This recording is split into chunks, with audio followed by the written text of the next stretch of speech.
Now that the dust has finally settled and the Starlink excitement is all but tamed, we ask the question, is Starlink the right internet solution for you?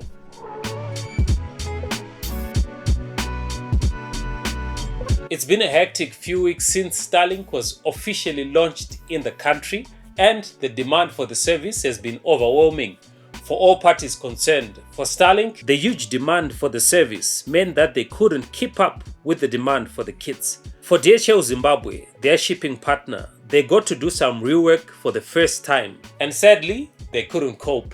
For the Zimbabwean customers, it's been a test in patience, waiting for the kits to arrive, failing to make payments, and more. Now, it's been a few weeks since I received my standard kit, which I already unboxed on this channel. I'll leave a card above if you want to watch the video. The setup process for the kits is simple and straightforward. Perhaps the harder part is actually finding a location for the kit that has minimal obstructions. And at times, this means buying an additional mount for the Starlink, which can get very pricey. But as usual, Zimbabweans always have a workaround. Some locals have already set up businesses making Starlink mounts on a budget. Now, as soon as you're set up and you're connected, Starlink will bill you for the service. So you just want to make sure that you don't have any money that you want to use for something in the card at the time that you set up your Starlink.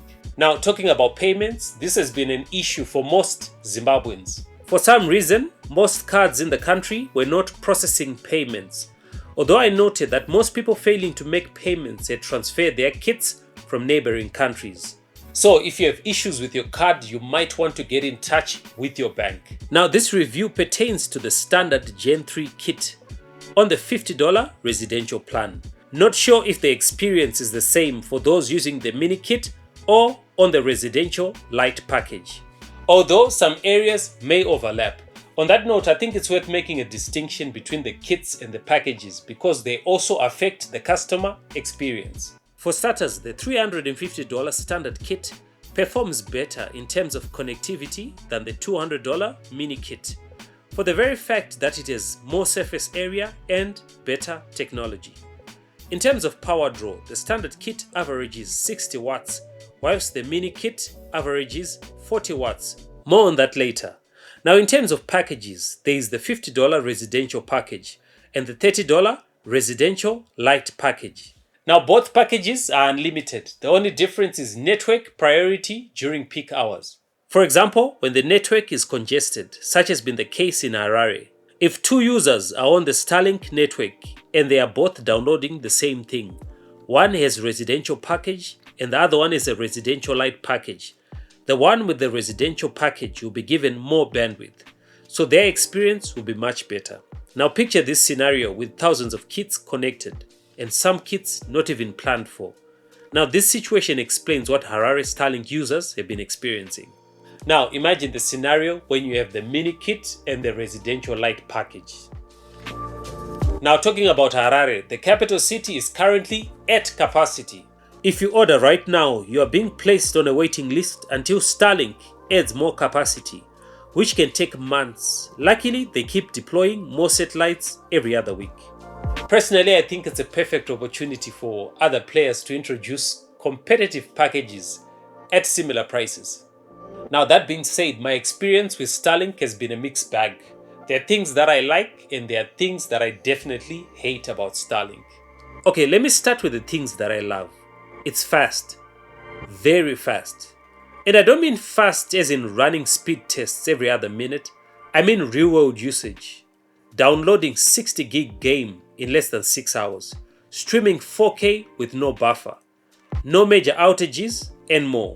Now, what I do not like about Starlink is that it cannot do all the things that I mentioned above consistently.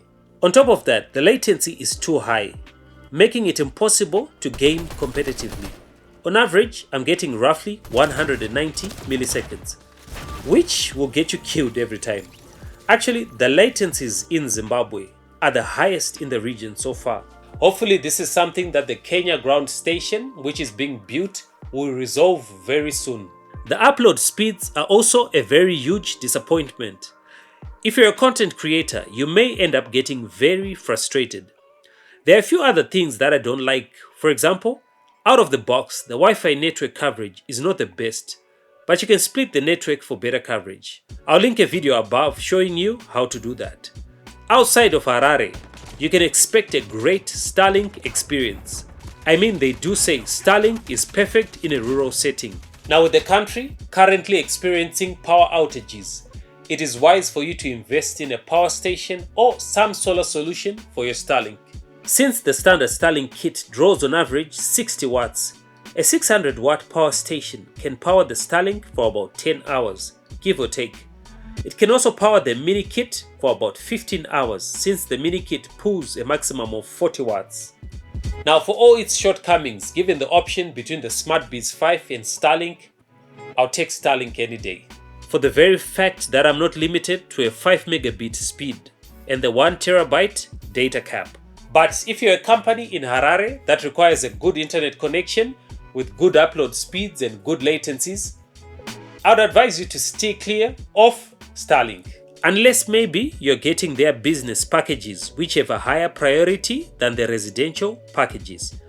But this is just my initial review. Remember, Starlink keeps deploying satellites into orbit, and with more ground stations being erected, maybe some of the things I hate about Starlink will be resolved in the near future.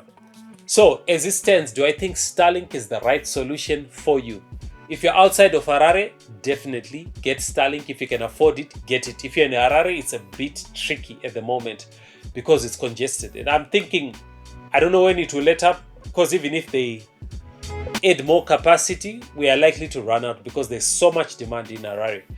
Now, I think it's a perfect time for other players to step up, right? To fill in the gap in Harare, because practically, I don't think Starlink will be able to satisfy the demand in the capital city because the demand is too high, right? Which is a perfect opportunity for other players to step in.